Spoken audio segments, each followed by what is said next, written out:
Wrigley's Spearmint Chewing Gum, the refreshing, delicious treat that gives you chewing enjoyment, presents for your listening enjoyment Edmond O'Brien as... Johnny Dollar. Johnny, this is Louise Costa. Oh, Louise. Say, that's funny. I was thinking of you and Lucky just this morning. Were you? Yeah, how are you? I don't know, Johnny. That's why I called you. What's the matter, Louise? Something about Lucky? I don't know. Maybe it's me. Maybe I'm getting tired of being a detective's wife. Hey, wait a minute. That doesn't sound like you. I know, but something's wrong. He's been on a case and he had to go to San Francisco, or at least that's what he told me. I haven't had one word, not even a postcard in a week. That doesn't sound like Lucky. Maybe he's in trouble. The divorce case, Johnny. Could I talk to you about it? Maybe I'm all wrong, but I'd like to know. Yeah, sure, Louise. I'll be over in about an hour, if that's all right.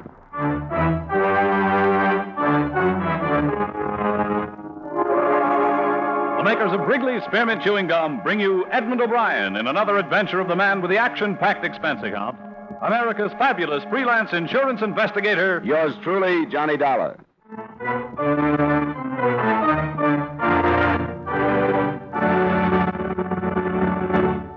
For refreshment while you work, for enjoyment anytime, chew a stick of Wrigley's Spearmint Gum. The delicious, long-lasting, real mint flavor of Wrigley's Spearmint cools your mouth and freshens your taste. The good, smooth chewing helps keep you feeling fresh and alert, adds enjoyment to whatever you're doing. So indoors, outdoors, at work or play, enjoy chewing Wrigley's Spearmint Gum. Wrigley's Spearmint. Refreshing, delicious.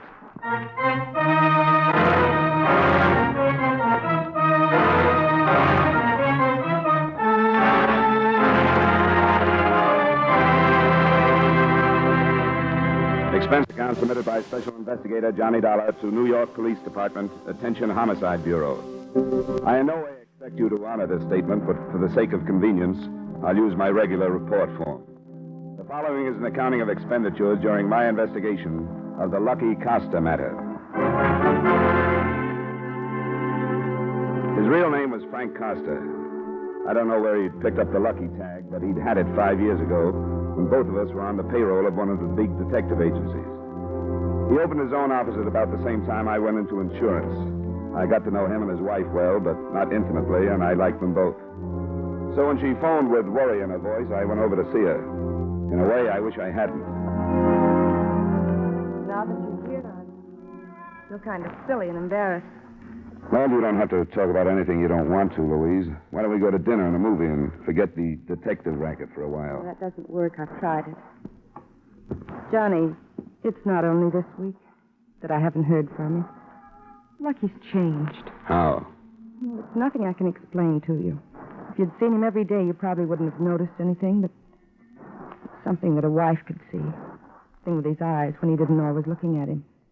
Sort of a far away, as if he was thinking of something that I didn't have any business knowing about. And you know Lucky's never been like that. Well, I guess any man keeps secrets when it's his job to. Well, Lucky never has with me. He didn't need to. As far as his job went, he's always told me that it did him good to come home and talk things over with me. Even things he really wasn't supposed to talk about. It hasn't been that. You think he's mixed up with another woman, don't you? It started over a month ago, Johnny. I've been used to Lucky being away. You know that. Yeah, I guess you'd have to be. But like I said, I knew when things got different, when it was more than just being away from me. You sure you aren't imagining things? I'm not imagining, but I haven't heard from him in all this time. That never happened before. How long has this been going on, this change you speak of? I tried to remember exactly when I first noticed it, and I think it was one night about a month ago.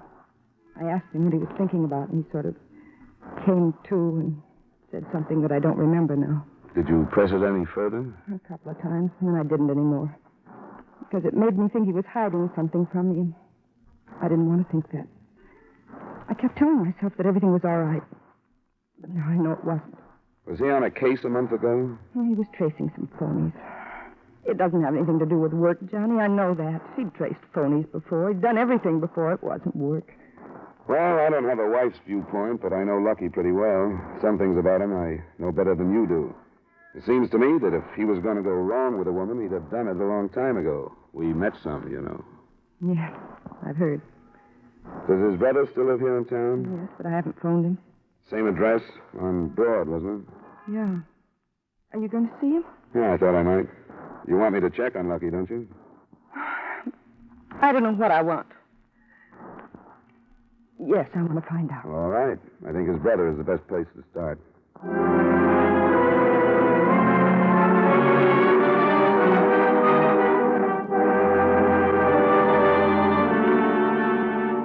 The last time I'd been at the Broad Street address had been for the funeral of the Costa's mother. The house was a few years more beat up than it had been. Some old chicken coop stood empty in the backyard, and Joe, the brother, pulled up in an old car after I'd thumbed the doorbell 3 or 4 times and had started to leave.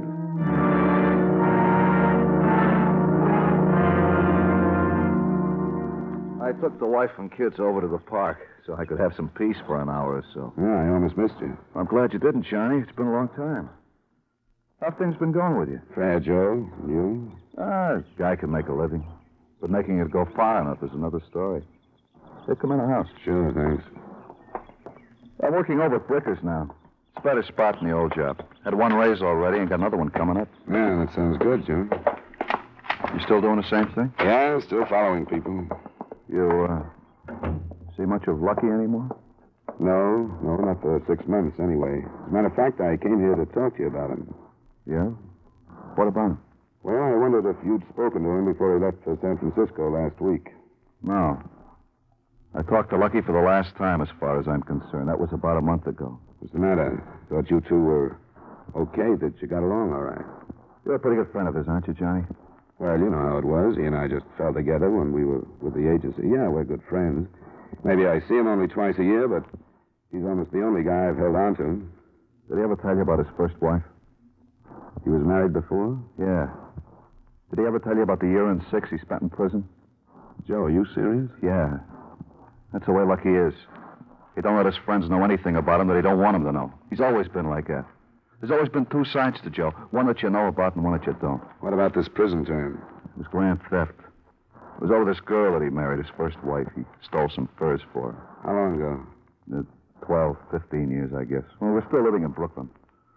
Lucky was a wild kid when he was 18 or so, and he still got some of it in him. Who's this woman he married? Her name was Hazel Mackey, and she called me about getting in touch with Lucky. Oh? When? That was about a month ago. That's when him and me had our showdown. I told him he was a dumb cluck if he saw Hazel again. I said, you got a new life now. You're amounting to something. You're married to a nice kid. But I could tell I wasn't getting to him. He was going to see her. I knew that. So I told him if he did, it was the end of him and me, brother or no brother. You're sure he saw her? Well, before he left that he would. She had some kind of hold on him back when they were married. And she still got it. What do you want with Lucky, Johnny? Louise called me. She hasn't heard from him in a week, and she wants to know what goes. He's dropped out of sight. Sure he has. I knew he would. Where can I find this Hazel? New York. She's got an apartment on 82nd. You got the number? Yeah. Come on in the other room. I'll get it for you.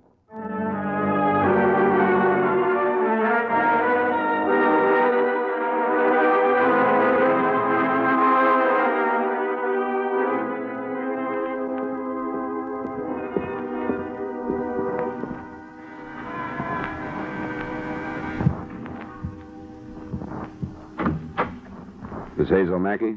Yeah. Who are you? My name is Dollar. I'm a friend of Lucky Costa's. Oh, come on in. Thanks. You know where Lucky is? Not at the moment, no. Who are you? I told you, he's been missing for a week. His family is worried. I'm looking for him. He's on a case. Is he working for you? Yes. What kind of a case? I don't know that it's any of your business. I need a detective, so I hired him. Is that all right? It would be if he were on the up and up about it, but he isn't. As far as his wife knows, he's in San Francisco on a divorce case. I can't help what he tells his wife.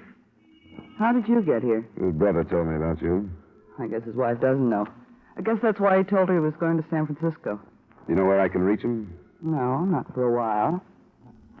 Do you think I ought to send his wife to the police? I don't see why you should. I will if I don't find out about the case he's on. Hey, what's with this pressure stuff? What's the case? I needed a bodyguard. What for? I was engaged to a guy who was sent to prison. He was there 2 years, and I changed my mind about him. He's out now, and I'm afraid of him. Who is he? You know I don't like you. You got a lot of nerve. None of this is any of your business. I wish you were right, but I've already stuck my neck out and made it my business. So if I don't find out these things from you, I'll find them out from someone else. Yeah, guess you would. His name is George Myers. What makes you think he's going to cause you any trouble? Some of the things he told me when I went to visit him. It's hard to talk sense to a man who's been in prison that long. I tried to tell him how I felt, but he'd blow his top and make a lot of threats. Where is he now? I don't know. Been out a week, and Lucky's trying to get a line on him. He hasn't contacted you yet? No, but he will. When it's over with and we get things straightened out, why, then Lucky can go back to his wife. Now, if you approve, I'd just as soon you'd get out of here. No, a few things don't figure. You answered the door buzzer not like a dame that's afraid of someone coming, but I suppose you're right. It's Lucky's business how he earns his money. I'll tell him you dropped in. It's up to you. Good night. So long.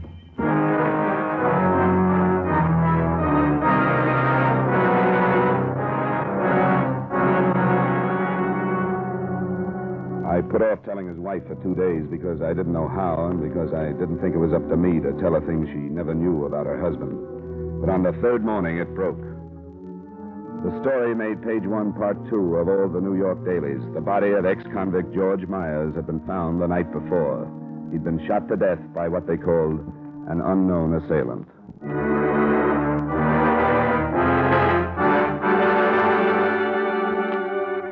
I phoned the brother, Joe Costa, and met him outside Bricker's during his lunch hour. Hi, Johnny. What's up? Well, maybe the local papers didn't carry it here. This one. What about it? Who's this Myers? Friend of Hazel Mackey's. She told me she hired Lucky to bodyguard her against this Myers. Holy. You mean Lucky killed him? I don't know, Joe. It looks bad. Here, read this last paragraph.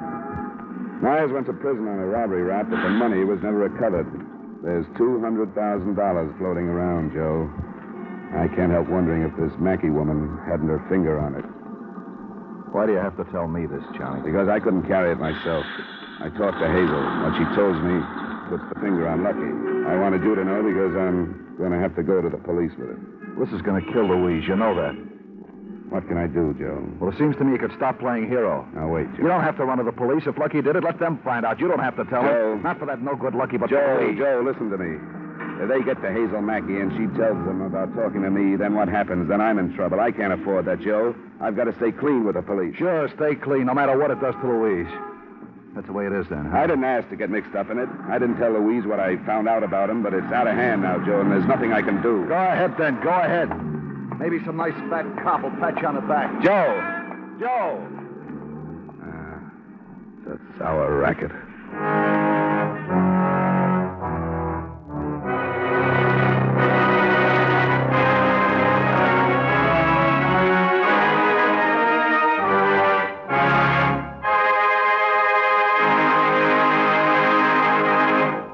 For refreshment while you work, for enjoyment any time, chew a stick of Wrigley's Spearmint Gum.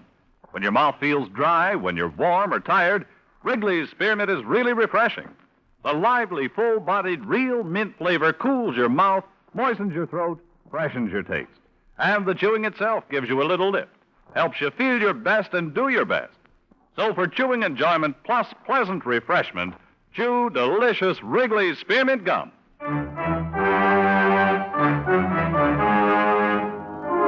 And now with our star, Edmond O'Brien, we bring you the second act of yours truly, Johnny Dollar.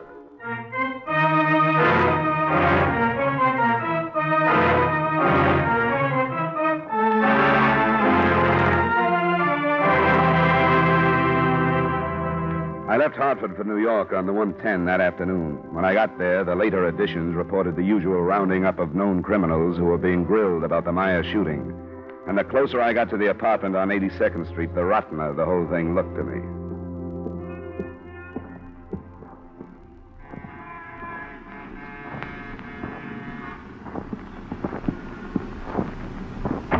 Who is... Oh, Come on, open up. all right. What do you want? Where is he now? Lucky? I don't know. I told him to give himself up, but he wouldn't. Did he kill George Myers? Yes, the stupid idiot. How did it happen? Lucky had a room over at the Montclair, and George must have followed me over there. You went across town so you could be with your bodyguard. Yes, And the man you were afraid of followed you. yes. You were either not very bright or not very scared. Go ahead. Well, About 2 o'clock we came out, and George was waiting in the lobby.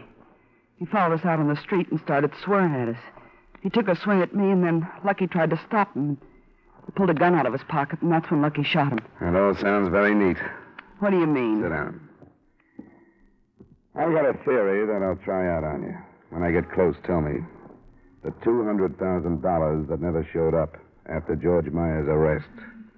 For a split of that, Lucky agreed to kill him. You're crazy. You hire a detective as a bodyguard. Theoretically, he could kill this man you were afraid of and ride out of it on his license and a self-defense plea. It was self-defense. George pulled a gun. The police didn't find it. If it was self-defense, why didn't Lucky report it like he should have? I wanted him to. We came back here and I begged him to phone the police. What about the $200,000? I don't know anything about it. You mean it'll be hard to prove that you do? I said I don't know. I take it you haven't phoned the police. No. I know I should, but I just can't do it to Lucky. You know I'm going to call them, don't you? I thought you said you were his friend. Not that good a friend. Oh, what can they do to me? Hold you as a material witness while I try to get some proof together that you dragged Lucky into this. Dragged him into it. I hired him. I told you that. I was afraid of George, and I hired him. And he killed Myers in line of duty, ended in self-defense. Why didn't he turn himself in? I don't know. I wanted him to. You must have given him some reason for not doing it. What did he say? Well, he said that everything was all ruined now and that he'd rather take a chance on getting away. Why was it ruined if he killed in self-defense? I've had to do it. I don't know. Were you going to help him get away? We didn't talk about that. He was like a crazy man, pacing the floor. And then he left about 3:30. Where was he going? He didn't say. Was he going to get in touch with you? Yes. He said he'd try to call. Well, he won't be here to take the call. I want the police to hear your story.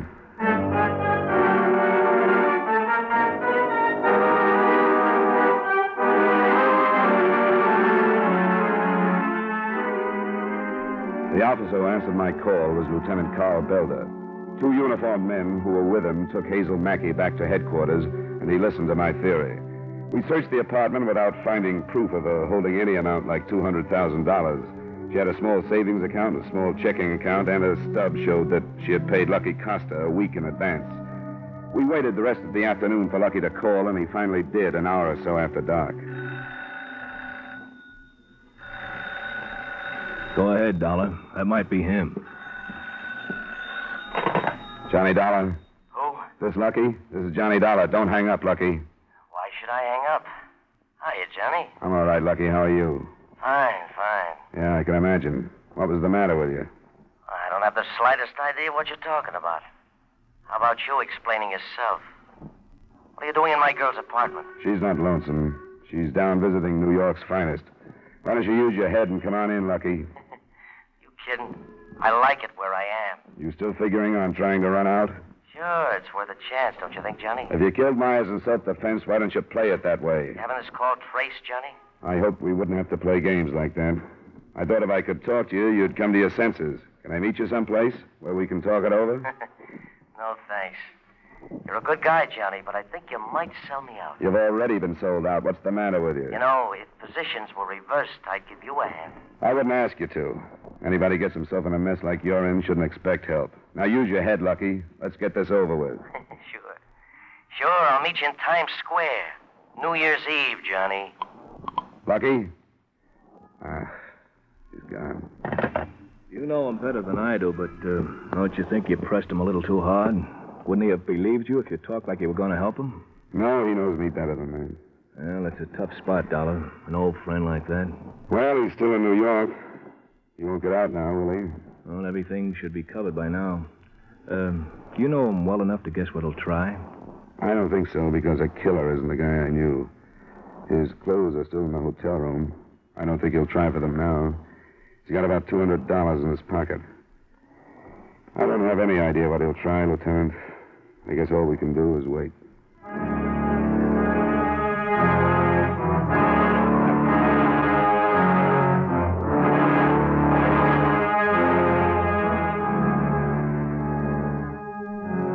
An officer was posted at the apartment, and Lieutenant Belder and I went down to headquarters. Under steady questioning, Hazel Mackey held to her story that she knew nothing about any $200,000, that she'd been afraid of George Myers, that she'd hired a detective in good faith to protect her, and that after Myers had been killed, she had pleaded with Costa to give himself up. It seemed apparent to me then, after having talked with him, that she had her statement well rehearsed and felt that if she stuck to it, there was no way for us to prove anything else.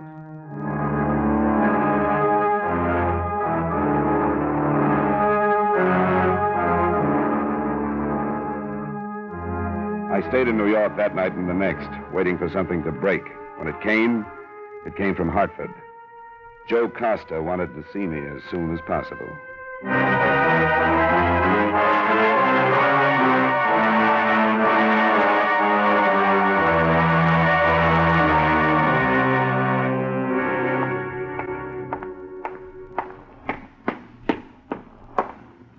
Johnny? Yeah, Joe. Come on in. Oh, I got here as fast as I could. How's Louise? Not very good. Sit down. I'm sorry about blowing up the other day, It's Johnny. all right. I didn't blame you. It was a bad time for both of us. You're right, Johnny. All I could think of then was he's my brother. But now it don't make any difference. He's no better than a rat that you got to trap. There's nothing to do but stop him. You're right, Joe. I had to quit my job over him. I couldn't take it the way the boys were looking at me. They wouldn't talk to me. It'll smooth over. What do you want to talk to me about, Joe? Has he contacted you? Yeah, he phoned me. He wants for me to give him some money so he can get away. He needs more than money now. He'll never get out. What'd you tell him? Well, I told him I didn't have any to give him. And that was the time I knew for sure that you were right about him. So when he asked me again, I told him I'd see what I could do about raising some. I told him to call back tonight. I did that so I could sell him out to you. It was the right thing to do, no matter what you think. He wouldn't think twice about pulling you into this mess, Joe. And that's what he did. He asked you to be a party to the killing. Yeah, I know that. When is he going to call? Sometime after 7 o'clock. Does he want you to meet him? Yeah, that's right. With $200. He's going to tell me where when he calls. He's still in New York, isn't he? Yeah, in Manhattan. You want me to talk to him? Yeah, if he gives himself up, I kind of figure they might take it easier on him. It could be. That's a deal, Joe. I'll talk to him. I'd like to see him go in by himself. Well, you want a glass of wine while we wait, Johnny? Yeah, that'd be fine. This is some new stuff from my wife's folks. I took her and the kids up to their house to stay till this blows over. You'd think we were all criminals the way people treat us in this town.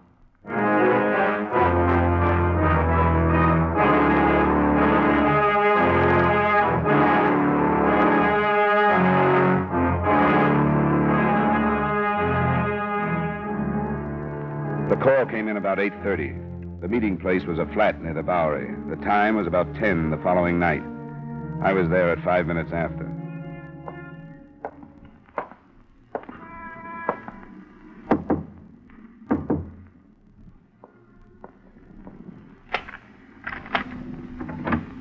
Hi, Lucky. Oh, what's this? Let me in. Nice place you got. You like it better than a home with a wife? Shut up. So Joe sold me out, huh? He gave you a break. He didn't call the police. Did he send me some money? No? Do you think you had any right to ask him to? I need some dough, Johnny.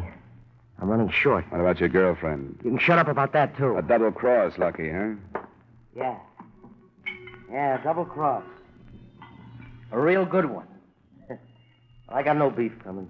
You gonna let Hazel get away with it? It's not worth a murder rap to square with her. You know who set up the double cross for her? Who? You did, Johnny. You stumbled into this thing and set it up for her. Maybe she'll send me a gold watch.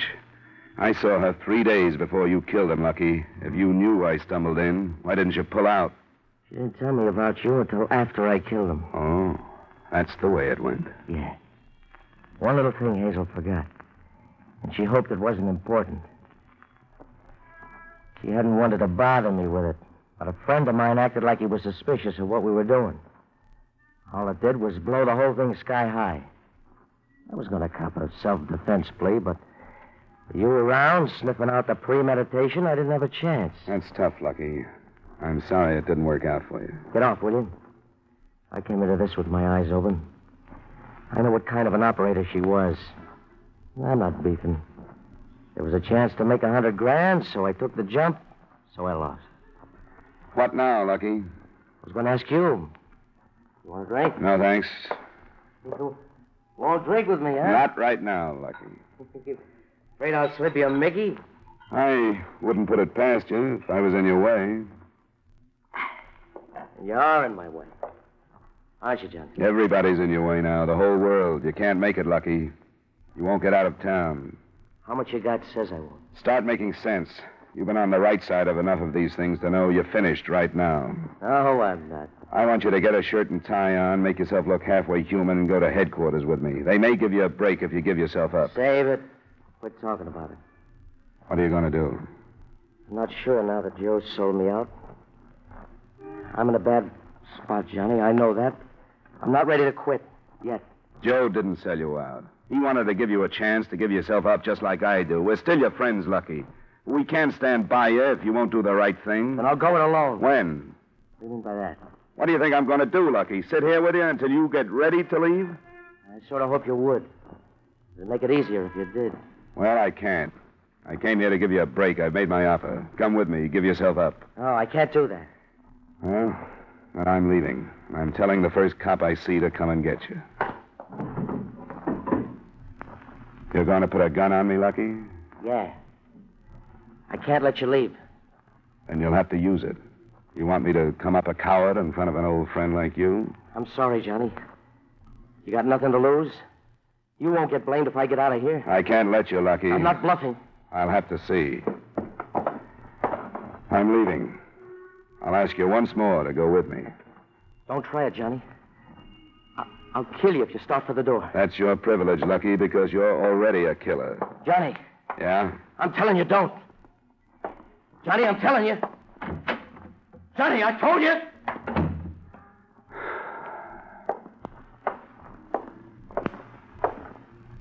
Well, Dollar? He won't give up, Lieutenant. Yeah, we'll take him then. He's armed and he's drunk. But take it easy on him if you can. He could have killed me, and he didn't.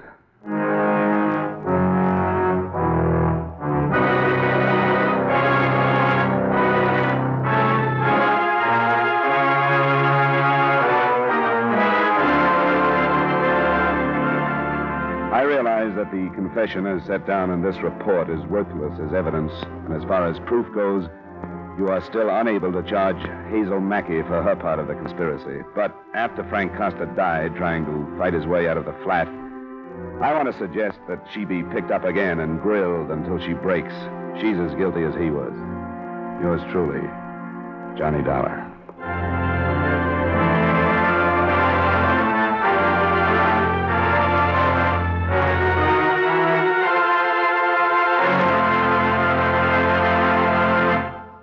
Remember, friends, for refreshment while you work, for enjoyment any time, chew a stick of Wrigley's Spearmint Gum. There's lots of lively, real mint flavor in it to cool your mouth, freshen your taste, and sweeten your breath. And chewing Wrigley's Spearmint helps keep you fresh and alert. You feel better, work better, get more fun out of doing things. So indoors, outdoors, at work or play, always keep delicious Wrigley's Spearmint Chewing Gum handy. For refreshment while you work, for enjoyment any time, chew a stick of Wrigley's Spearmint Gum.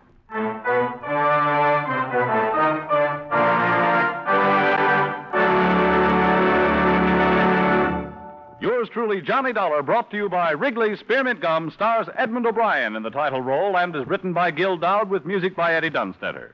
Edmond O'Brien can now be seen starring in the Paramount Pictures production, Warpath. Featured in tonight's cast were Virginia Gregg, Gloria Blondell, Hy Averback, Peter Leeds, and Sidney Miller. Yours truly, Johnny Dollar, is produced and directed by Jaime Del Valle.